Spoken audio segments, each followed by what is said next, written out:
Figaro, Gilles Gansman. Bonjour à tous et bonjour Gilles Gansman. Ah là là, je fais le tour de la radio moi, avec la place de Valérie. Je teste tout le monde. Alors, vous faites. Alors à Patrick Roger, je lui ai donné 19. Je peux pas faire autrement. C'est un peu lèche-cul. On explique, c'est le grand chef. Donc il a forcément 19 tout le temps. Oui, forcément. Après, j'ai eu Jean-François, c'était pas mal. Ah. Jean-François, je lui donne un 16 en progression. et puis vous êtes ma chouchoute, je vous donne 21. Ah, c'est trop mignon. Merci beaucoup, voilà. Gilles. Allez, on est ensemble cette semaine. Sachant que Valérie est à 25. Est à 25 et elle est indétrônable. Évidemment, on lui souhaite de passer une très belle semaine, Valérie. Et nous aussi, on va passer une semaine fort intéressante au niveau des médias. Alors, on a un œil tout au long Valérie va bien, elle est en vacances. Oui, c'est ce qu'on explique.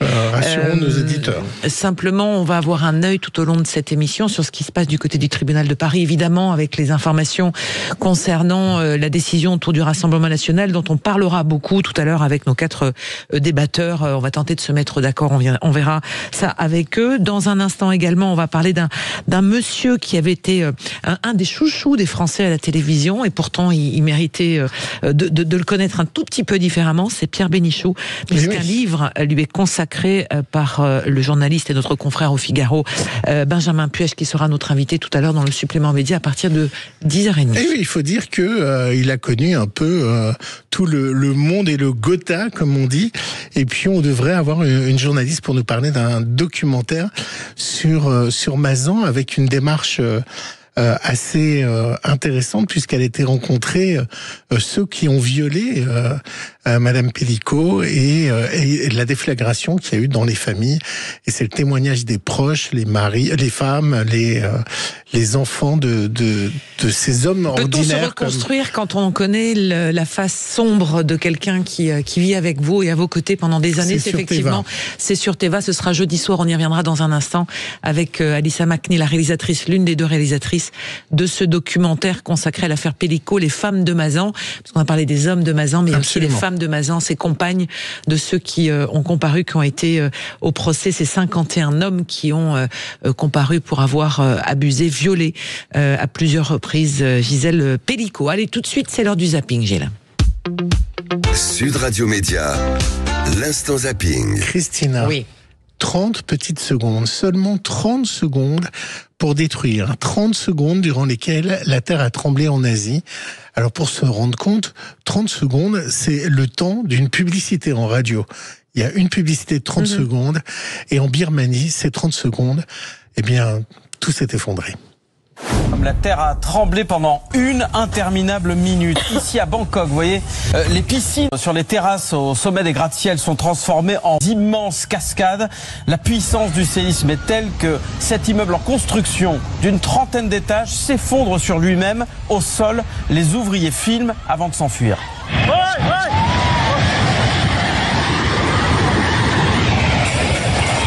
Rien ne résiste. Les dégâts dans la capitale thaïlandaise sont considérables. À Bangkok, plusieurs immeubles se sont effondrés. Il était environ 13h, heure locale au moment du séisme. Les rues étaient donc pleines, les bureaux aussi. Il a fallu parfois dévaler des dizaines d'étages dans la panique pour fuir. Certains étaient coincés dans l'ascenseur et il a fallu les en extirper. Et puis le métro, sous terre, regardez les wagons, toujours à Bangkok, secoués comme des coquilles de noix. Alors, ce qu'il faut savoir, c'est que le pays le plus touché, c'est la Birmanie, et que la junte birmane refuse toujours toute aide internationale. Ah non, non. Les journalistes ont accepté. Oui, mais par exemple, les journalistes ne peuvent toujours pas rentrer pour constater effectivement ce qui se passe. Même chose. Mais l'aide internationale rentre au compte-gouttes dans le pays. Donc, il faut aussi se rendre compte, parce que 80% de certaines villes sont totalement détruite, et le bilan 3 jours après, on le sait, c'est toujours une course contre la montre après ces tremblements de terre. Le bilan humain est très important, avec des villes entières qui sont ravagées, mais surtout les populations qui sont dans la crainte et l'angoisse des répliques qui continuent de secouer cette partie-là de l'Asie, avec des déflagrations, des habitants qui ont plus d'eau, plus de courant, plus de quoi alimenter. Puis les images sur les réseaux sociaux. Aujourd'hui, on voit les images en quasi direct avec ce qu'on a entendu dans l'extrait, les cascades d'eau qu'on voit, on voit même des gens qui se filmaient à la piscine. c'est assez fou. C'est assez fou et c'est la soudaineté. C'est toujours la grande inquiétude des zones à forte densité sismique. C'est de savoir quelle va être la prochaine grande réplique, ou en tous les cas ce tremblement de terre, et qui fait des ravages. Et donc l'idée de la construction. Alors effectivement, ces images dans les piscines sont très impressionnantes, mais ce qui est encore plus impressionnant, c'est que ces buildings sont restés debout. Donc ils sont aussi capables d'encaisser les chocs. Et c'est toute cette culture aussi du risque sismique qui est intéressante. Moi, je peux vous dire que je ne prendrai plus de bains sur des piscines, en haut des rooftops. En haut des rooftops. Surtout, imaginez si je tombe sur quelqu'un qui passe. Alors là, c'est de la double catastrophe, double peine. On va parler ensemble du procès dit de Mazan dans la deuxième partie, et le viol, évidemment, de Madame Pénicaud, organisé par son mari. Il y a eu un autre procès où des femmes sont au cœur du débat. C'est le procès de Gérard Depardieu. Mais alors, ce qui fait également débat dans ce procès, c'est la violence de la défense de l'avocat de Gérard Depardieu, Jérémy Assous, dont certains accusent de misogynie, et aussi d'une agressivité qu'on a rarement vue contre les journalistes. Alors, il y a eu 2-3 images avec un journaliste de Paul Laroutourou, de LCI, mais vous allez voir qu'il a eu le même comportement avec un journaliste de Célébdo de France 5. Ça vous intéresse qu'elle a dit ? Bah bien sûr. Elle dit que vous agressez l'autre côté de la barre. Je sais entendre. Qu'est-ce que vous lui répondez ? Je vais répondre à tout le monde. Pourquoi vous aurez de l'exclusivité ? Pourquoi pas, puisque je suis là avec vous ? Parce que je veux pas. C'est par confraternité vis-à-vis de vos collègues. Ah, vous êtes confraternel ? Bah, bien évidemment. Parce que votre confraternité, elle n'est pas évidente dans la salle d'audience. Vous êtes avocat ? Non. Alors, pourquoi vous jugez de la confraternité ? Vous n'êtes pas avocat. Regardez, je vais me mettre à côté de vous pour vous filmer. Filmez-nous tous les deux. Voilà, un journaliste et un avocat. Faites votre métier, je fais le mien. Alors, il faut savoir que c'est un avocat qui est connu dans le milieu de la télé, des journalistes. Bien sûr.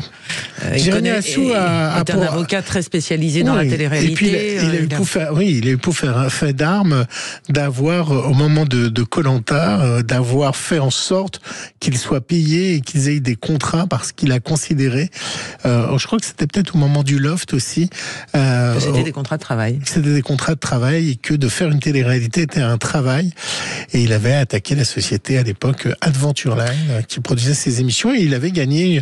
C'est aujourd'hui, ils ont des contrats, tous les gens de télé-réalité ont des contrats. Ça a été un peu ce qui a fait connaître Jérémy Assous, et un peu son fait d'armes. On l'appelle le braconnier du droit dans le jargon. Ah bon ? Oui. Ah bah, je sais pas. Bah, je vous le dis. Pas autre chose. Voilà. Un autre procès, cette fois, de féminicide que vous avez suivi, Christine Bouillot. Vous allez pouvoir en parler. Celui de Shahnaz Daoud, brûlée vive dans la rue par son mari. Alors, le journal Sud-Ouest, sur sa web TV, a publié Gérard, que vous avez rencontré, le témoignage d'un de ses voisins qui a assisté à la scène. Et il a raconté ce procès comme il l'a fait sur Sud Radio avec vous, au journal Sud-Ouest.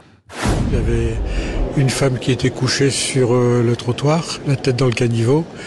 Et puis il y avait un homme qui lui déversait le carburant sur tout le corps. Moi j'étais un peu en sidération quand j'ai vu ça, parce que vous vous demandez si c'est vrai, si vous rêvez. Quand je me suis ressaisi, je suis sorti sur le trottoir, je l'ai invectivé, je lui ai foncé dessus pour tenter de l'arrêter. Quand il s'est penché avec le briquet, elle se rendait compte de ce qu'allait lui arriver. Donc elle a crié. Quand il s'est relevé, il m'a braqué avec un pistolet. J'ai cru que j'allais mourir. D'un seul coup, il est parti en petite foulée l'autre côté de la rue. Je suis foncé dans mon garage, j'ai pris des couvertures, et puis mes couvertures ont pris feu.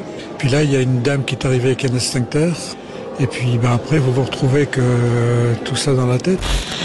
Oui, c'est procès très difficile, très douloureux, qui s'est terminé et soldé par une peine à perpétuité pour le mari de Shahnaz, qui est morte immolée par le feu dans une rue de Mérignac, c'était il y a 4 ans. On a pu voir là aussi, puisqu'on va parler de ça avec le procès de Mazan, les dégâts collatéraux aussi autour de la famille. Shahnaz avait 3 enfants. Ces 3 enfants vivent en France. Ce sont ses parents qui ont plus de 75 ans aujourd'hui qui s'en occupent, qui les élèvent. Donc il faut aussi entourer et accompagner les enfants. enfants et les enfants aussi du premier mariage de l'accusé, qui doivent aussi se reconstruire en sachant ce que leur père a fait. Donc c'est effectivement très très douloureux. C'est des déflagrations que l'on maîtrise mal finalement, nous grand public, quand on voit ces faits divers, on les lit, on les observe, ça nous heurte, mais au final on mesure pas tout ce qu'il peut y avoir de conséquences derrière. Mais un procès très digne, avec véritablement le temps pour les jurés de comprendre la mécanique, puisqu'on a jugé des faits, mais on a aussi jugé un homme, la mécanique qui mène à cet acte irréparable de quelqu'un qui en veut à mort à sa compagne qui souhaite partir. Et j'ajouterais, Gilles, que cette affaire n'est pas tout à fait terminée, l'affaire Chahinez, parce que en 2021, quand le drame était survenu, il y avait eu véritablement un fil de faits qui avait mené au passage à l'acte et qui n'ont pas été détectés par les autorités judiciaires comme policières. Et la famille intente un procès contre l'État pour faute lourde. Il y a plusieurs fonctionnaires de police du côté de Mérignac qui ont été sanctionnés administrativement parce qu'ils n'avaient pas pris en compte une main courante qui avait été déposée par la victime. Et donc la famille se retourne aussi contre l'État pour dire voilà, il y a eu des failles et c'est important. Dernière chose, à l'époque des faits, tout le monde s'était interrogé sur comment se fait-il qu'elle n'avait pas un téléphone grave danger, parce qu'on savait que l'homme était violent, que l'homme tournait autour du domicile familial, qu'il sortait de prison, qu'il en voulait, qu'il la harcelait. Et à l'époque, on s'était rendu compte qu'il y avait à peine une centaine de téléphones grave danger en France pour protéger les femmes d'actes de violence. Aujourd'hui, il y en a pratiquement 4000. Donc on voit aussi que les choses avancent, mais pas forcément assez vite, parce que le jour de l'ouverture du procès, on apprenait un autre féminicide du côté de la Dordogne, où là c'est un ancien conjoint qui a tué sa femme et la fille de cette femme aussi. Donc 2 morts dans un petit village de Dordogne. Ça a suscité une énorme émotion aussi. Il y avait une marche blanche qui était organisée dans le village en mémoire des 2 victimes. Mais moi, j'ai pas compris comment quand ils mettent l'essence sur cette femme, personne n'intervient. Il est 6h du soir, on est fin de confinement. 2021, on a encore tous des masques sur la figure, et lui est tapis dans une camionnette qui est garée à 100 mètres de la maison de Chahinez, une camionnette qu'il vient d'acheter, donc elle ne la connaît pas, et qu'il a complètement équipée de panneaux avec des œillets pour pouvoir observer et la surveiller, et il est devant, c'est-à-dire que les faits se passent devant sa camionnette, donc il surgit à ce moment-là, et ça se passe en moins de 2 minutes, donc très difficile, et le témoin raconte qu'en plus de ça, il était armé, une arme lourde, donc difficile d'intervenir avec quelqu'un qui vient de tirer 2 balles dans les jambes de sa victime avant de la brûler. On va finir avec de la musique. Il était le cardinal sulfureux.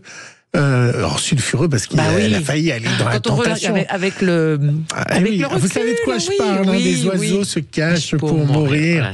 Et oui, série culte, et puis qui a été un succès tellement mondial, qui a révélé donc Richard Chamberlain, qui a fait basculer le cœur des jeunes filles à l'époque. Il vient de nous quitter. Enfin, dans la vie réelle, il faisait plutôt basculer le cœur des garçons. Il a déclaré son homosexualité à 69 ans. Exactement. Et ensuite, évidemment, parce que avec les oiseaux se cachent pour mourir, il avait un public très fort et très féminin, et c'était compliqué pour lui d'assumer son homosexualité par rapport à cette célébrité soudaine, et il a profité de ça. Mais en coulisses, c'était plus les garçons.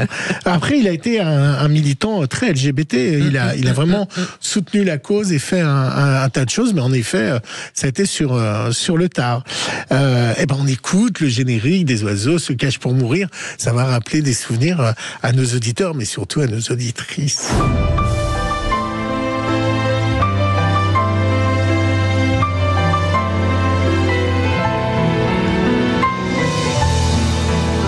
Il est là, le journaliste.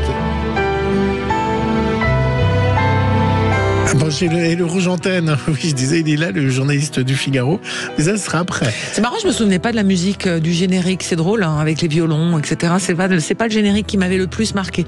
Le titre, oui. Ce qui est raconté aussi, parce que j'étais enfant, mais je me souviens de mes grands-mères qui regardaient ce générique et ce feuilleton de manière assidue. Mais voilà, c'est effectivement Richard Chamberlain qui nous a donc quittés à l'âge de. Il il allait avoir 91 ans très bientôt. Voilà, c'était effectivement très très récent.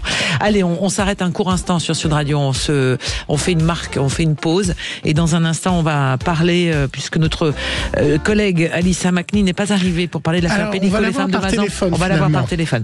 Et on va parler aussi de Pierre Bénichou à travers un livre qui est signé Benjamin Puech, journaliste au Figaro. Allez, à tout de suite. Le 10h midi, Sud Radio Média. Christine Bouillot, Gilles Gansman. Sud Radio Média, l'invité du jour. Et notre invité signe un documentaire avec notre consoeur Delphine Welter, c'est Alissa Macni. Bonjour Alissa. Bonjour. Merci d'être avec nous. Alors, jeudi soir sur Téva à 21h, un documentaire événement, c'est l'affaire Pellico, les femmes de Mazan. Autrement dit, vous êtes allés à la rencontre des épouses, des compagnes, des sœurs, des filles de ces hommes, ces 51 hommes qui ont été jugés lors du procès de Gisèle Pellico devant le tribunal judiciaire d'Avignon. Une affaire médiatique retentissante, sans doute la plus retentissante de ces dernières années en France, et qui pose la question du consentement. C'est pas ce que vous avez voulu savoir. Vous vous êtes intéressé aux épouses et aux compagnes, comment elles vivent les révélations concernant leurs conjoints qui ont violé Gisèle Pellico. Pourquoi avoir choisi cet angle-là ? Écoutez, avec Delphine, c'est un angle qui nous a rapidement sauté aux yeux, je pourrais dire. On s'est rendu sur place, on a assisté aux auditions donc de ces hommes, de ces femmes. Et c'est vrai que on s'est tout de suite dit que la presse avait énormément parlé de Gisèle Pellico, du profil de ces hommes, mais qu'au final, on avait assez peu parlé de leur entourage. Et c'est vrai qu'en écoutant les témoignages de ces femmes-là à la barre, on les a trouvés très intéressants. Et on a voulu justement les retranscrire dans ce film, ce qui n'a pas été une mince affaire. Alors on a Samia qui est épouse d'un accusé, Patricia et Coralie. Coralie est la fille d'un des accusés, Patricia la femme. Il y a Lisa, Nathalie, Clara et Fanny qui témoignent. Qu'est-ce qui vous a étonné le plus dans leurs réponses ? Et moi personnellement, en regardant votre documentaire, ce qui m'a surpris, c'est le pardon. La plupart pardonnent. Alors après, il faut pas oublier que c'est des réactions qui ont été prises à chaud. On les a tournées à chaud et donc possiblement dans le temps. Peut-être que leur vision pourra évoluer. Faut quand même, c'est le parti pris qu'on a voulu choisir avec Delphine. C'est de leur donner une parole libre, sans les juger. Moi, je ne dirais pas que j'ai été choquée. Ce qu'on venait chercher, c'était vraiment moi, je vous ai pas dit que j'étais choquée. Je vous ai dit que j'avais été surpris la façon dont. Alors, la plus émouvante pour moi, c'est Coralie, la fille qui dit qu'elle défendra son papa quoi qu'il arrive, et Samia qui a repris la vie avec la personne accusée, et elle explique qu'elle lui a pardonné, et on a même une image où ils vont ensemble au procès. Tout à fait. En fait, ce qu'il faut bien comprendre, c'est qu'elle pardonne. Elle pardonne leur fils, leur conjoint, leur papa sur les conséquences que ça a eu sur elle, mais elle ne pardonne pas du tout les faits. Et c'est ça qu'il faut bien entendre dans leurs paroles et dans le film. C'est-à-dire qu'elles condamnent leurs actes envers Gisèle Pellico, mais elles arrivent, elles, à pardonner les conséquences que ça a pu avoir sur elles, je dirais même les répercussions, puisque elles le disent elles-mêmes, qu'elles se sentent victimes collatérales, et qu'elles ont réussi en un temps imparti, qui est d'à peine 3 ans, d'avoir ce cheminement que la psychologue appuie d'ailleurs, de faire ce cheminement-là et d'en arriver à pardonner et à soutenir jusqu'au verdict. D'ailleurs, Samia le dit au moment du verdict, et c'est très fort, que quelque part, elle se sent soulagée que cette décision ait été rendue, et que le procès soit derrière elle, parce que ça a été vraiment une deuxième claque, je dirais, pour elle, de vivre cette exposition médiatique pendant 4 mois. Justement, elle se considère comme des victimes, elles aussi, collatérales de cette affaire. On parlait tout à l'heure du procès du meurtre de Chahinez devant les assises de la Gironde la semaine dernière, où on a vu, par exemple, la famille, les proches, l'ancienne compagne de cet homme qui a assassiné sa femme dans des conditions atroces, qui sont des victimes collatérales, hein, qui sont pas reconnues comme telles tout de suite par la justice, mais qui doivent avancer avec cette histoire qui est lourde. Est-ce qu'elles le vivent comme ça, elles, ces femmes de Mazan, comme vous les appelez? Oui, elles le vivent comme ça, parce qu'au final, quand les noms ont été dévoilés et que la liste a été dévoilée, leurs hommes étaient, on va dire, pour la plupart, certains encore incarcérés, et que c'est elles qui au quotidien vivent entre guillemets ces représailles, c'est-à-dire des menaces, leurs enfants à l'école qui ont les réseaux sociaux, qui se retrouvent à se faire insulter dans la cour de récréation. Voilà, c'est-à-dire que c'est un quotidien. Certaines ne peuvent plus aller manger dans leur restaurant préféré parce que le patron a décidé qu'elles étaient les compagnes, donc forcément complices, et qu'il faut pas oublier dans l'histoire que c'est cette femmes qui témoignent dans notre documentaire n'étaient en aucun cas au courant des faits de leur conjoint, fils ou papa. Et c'est ça d'ailleurs qu'on voit dans le documentaire, c'est qu'elle ne pouvait pas l'imaginer, et surtout ce qui est assez étonnant aussi, c'est qu'elle culpabilise. Il y a, je crois que c'est Fanny ou Clara qui dit il avait des demandes sexuelles auxquelles j'accédais pas. Peut-être avec le recul, j'aurais dû accepter, mais c'était des choses que je ne voulais pas faire. Et on sent que ces femmes, elles culpabilisent en se disant est-ce que j'aurais dû peut-être faire plus attention à notre sexualité. C'est quand même incroyable que ces femmes soient dans la culpabilité. Oui, exactement, et c'est d'ailleurs pour ça que la psychologue le rappelle très bien, que aucune de ces femmes ne doit culpabiliser justement, et que c'est leurs hommes qui doivent porter cette culpabilité, et en aucun cas elles. Après, il est vrai que le cas de Clara est assez particulier parce que c'est pendant l'interview qu'elle a peu à peu réalisé qu'elle était en fait sous emprise pendant de très nombreuses années, ce qui n'a pas été le cas de la majorité des autres femmes qui décrivent leur conjoint comme quelqu'un de très doux, qui n'a jamais eu justement des demandes sexuelles particulières, qui ne s'est jamais montré violent. Or, Clara, il est vrai qu'il y avait une véritable emprise psychologique.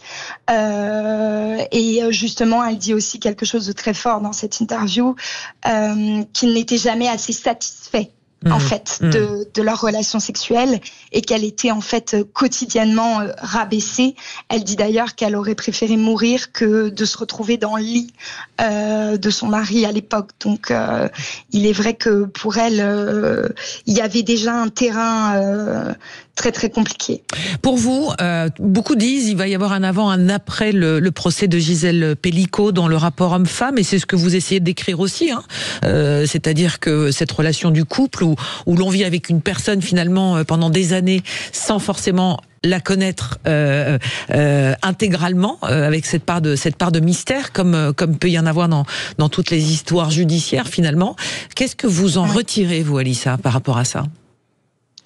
Bah écoutez, en tout cas, je trouve qu'on a posé cette question du consentement tout de même, et on le voit avec Fanny et son compagnon qui nous dit au tribunal que il n'avait aucune idée de ce qu'était quand même le consentement avant de se retrouver accusé. Donc j'ai envie de vous dire qu'on espère, en tout cas de notre côté, que ce procès puisse faire avancer les hommes dans leur réflexion, permettre aussi aux femmes de se rendre compte des agissements d'hommes qui ne seraient pas cohérents, et on espère surtout que les mentalités vont évoluer. Je ne vous cache pas que pour Delphine et moi, ça n'a pas été un film facile, hein, ça marque. Ça a été pour nous aussi 4 mois difficiles, hein, tous les jours à écouter ces débats, à se rendre compte que on a beau être assez avancé, il y a encore beaucoup à faire sur les mentalités. sur ces questions-là. C'est beaucoup de journalistes disent ça, tous ceux qui ont assisté aux audiences, de la violence, ou en tous les cas la cruauté, la dureté de ces débats, de ces 4 mois d'audience qui renvoient à beaucoup de choses. Toutes ces femmes sont... Oui, c'était... Allez-y, c'était édifiant. Non, mais c'était vraiment édifiant, et c'est vrai qu'on se rendait compte dans leurs paroles que c'était vraiment Dominique Pellicot a dit que donc pour nous on pensait vraiment que comme c'était son mari, c'était tacite quoi. Elle était d'accord. Enfin, entendre ça, c'est vrai, à longueur de journée, c'est éprouvant. Justement, la question du consentement qui doit être redéfinie dans les prochains jours, justement, lors d'un débat à l'Assemblée nationale. Toutes ces femmes sont anonymes, ne voulaient pas apparaître. Souvent, dans votre documentaire, elles parlent de honte. Elles ont honte. Est-ce que donc elles ne veulent pas apparaître, mais est-ce que pourquoi elles ont accepté en fait? Qu'est-ce qui les intéressait à témoigner? Qu'est-ce qui les a convaincus d'apparaître dans un documentaire pour Téva? Alors, ce qui les a convaincus, je pense, c'est qu'on les écoute et qu'on arrive avec Delphine en leur disant qu'on voulait les entendre telles quelles. C'est-à-dire qu'on est vraiment arrivé sans a priori peut-être, voilà, par rapport à d'autres médias qui arrivaient sur elles en disant, vous savez, on a assisté aussi quand même à du public qui les prenait à partie devant nous. Vous n'avez pas honte, c'est dégueulasse. Si vous êtes là, c'est que vous cautionnez les actes de vos partenaires. Donc c'est vrai qu'elles ont vécu une grande violence en s'affichant à leur côté, et nous, il a fallu quand même beaucoup d'échanges. Pour certaines, il a fallu les rencontrer au préalable, les rassurer, passer par les avocats également, qui nous ont appuyés dans la démarche, puisque 3 avocates prennent la parole dans le documentaire. Et je pense que elles nous l'ont dit d'ailleurs dans le documentaire, qu'elles avaient eu l'impression à la barre de ne pas avoir réussi à parler de tout. C'est-à-dire qu'elles se sont senties quand même assez frustrées parce qu'il y avait beaucoup de stress quand on se retrouve face à des magistrats et puis face aussi à leur papa, conjoint, fils. La parole est peut-être moins libre aussi. Certaines ont témoigné, c'est le cas de Nathalie, la maman. Elle n'a témoigné que après le verdict parce que c'était aussi trop difficile pendant le procès. Il a fallu qu'elle entende la condamnation de son fils aussi pour se sentir un peu plus libre. Vous voyez ce que je veux dire? Il y avait quand même énormément d'enjeux et de pression pour elle. Et donc je pense que pour certaines, ça a été un moyen de relâcher cette pression, de se sentir aussi entendues et d'avoir à donner leur version. C'est surtout ça. J'en profite pour saluer Téva qui fait des documentaires sur la ménopause, sur un tas de choses, sur les combats des femmes. Et puis je salue également Géraldine Levasseur qui a produit ce documentaire, qui est une grande productrice qui va toujours chercher des choses différentes à produire. Donc saluons cette production française. Merci beaucoup Alissa Macni. Merci beaucoup. Et je rappelle que vous signez avec votre collègue Delphine Velter. Vous avez suivi le procès Pellicot et donc interrogé des femmes de Mazan. Ça sera diffusé jeudi soir à 21h sur Téva et on vous le recommande. C'est vrai que cette affaire Pellicot est une affaire, j'allais dire, à déflagration multiple. Donc on n'a pas fini de revenir et on attend toujours, je ne sais pas ce que vous en pensez Gilles Gansman, l'interview de Gisèle Pellicot qui doit valoir très très cher sur le marché médiatique, cette interview. Vous en rêvez de l'interviewer, Alissa ? Je pense qui ne rêverait pas de pouvoir interviewer Gisèle Pellicot. Maintenant, je suis comme vous, j'ai hâte de voir ce qui va être abordé, ce qui va être dit, parce qu'il ne faut pas oublier qu'il y a un appel qui arrivera en fin d'année prochaine. Donc voilà, je suis comme vous, j'attends. Merci. Les femmes de Mazan, l'affaire Pellicot, c'est jeudi soir à 21h sur Téva. Merci beaucoup Alissa. Et dans un instant, le complément et le supplément média sur Sud Radio. On va parler de toute autre chose, d'un personnage finalement qui a fait l'histoire de la télévision, mais on le connaissait assez mal sur d'autres aspects. C'est Pierre Bénichou, son portrait dans un livre signé Benjamin Puech, qui est notre invité dans un instant. À tout de suite.